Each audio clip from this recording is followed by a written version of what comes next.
রাসূলুল্লাহ সাল্লাল্লাহু আলাইহি ওয়াসাল্লাম বলেছেন, দান খয়রাত গুনাহসমূহকে মিটিয়ে দেয়, যেভাবে পানি আগুনকে নিভিয়ে দেয়। প্রিয় ভাই ও বোনেরা, আমরা মানুষ, আমরা ভুল করি, আমরা চাই বা না চাই প্রতিদিন কোনো না কোনোভাবে গুনাহ হয়ে যায়। চোখের গুনাহ, কথার গুনাহ, মন দিয়ে ভাবনার গুনাহ।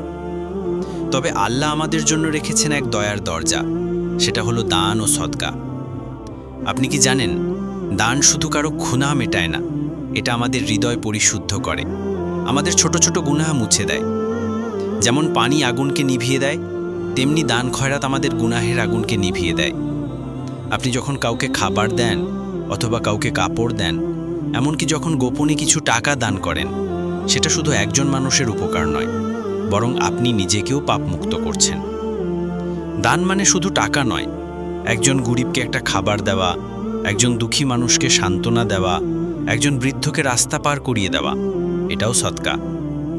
রাসূল সাল্লাল্লাহু আলাইহি ওয়াসাল্লাম বলেছেন, তোমার ভাইয়ের মুখে হাসি মুখে তাকানো, এটাও সদকা। তাই আজ যদি আপনি একটা গোপন দান করেন, কে জানে সেই দানই হয়তো আল্লাহর কাছে আপনার সবচেয়ে বড় গুনাহের কাফফারা হয়ে যাবে। আল্লাহ গোপনে দেওয়া দানকে সবচেয়ে পছন্দ করেন। একটি খাঁটি নিয়তের দান তওবার মতোই আমাদের গুনাহ মুছে দিতে পারে। তাই প্রিয় মুসলিম ভাই ও বোনেরা, আসুন আমরা সবাই নিজ নিজ অবস্থান থেকে দান সদকা করি। অল্প হলেও করি, কিন্তু নিয়মিত করি। এমনভাবে করি যেন শুধু আল্লাহই জানে, কেউ জানে না। এভাবেই হয়তো আমরা আল্লাহর কাছে প্রিয় হয়ে উঠতে পারি। হে আল্লাহ, আমাদের অন্তর নরম করে দাও। হিসাবের দিন আমাদের দানকে আমাদের রক্ষা হিসেবে কবুল করে নাও।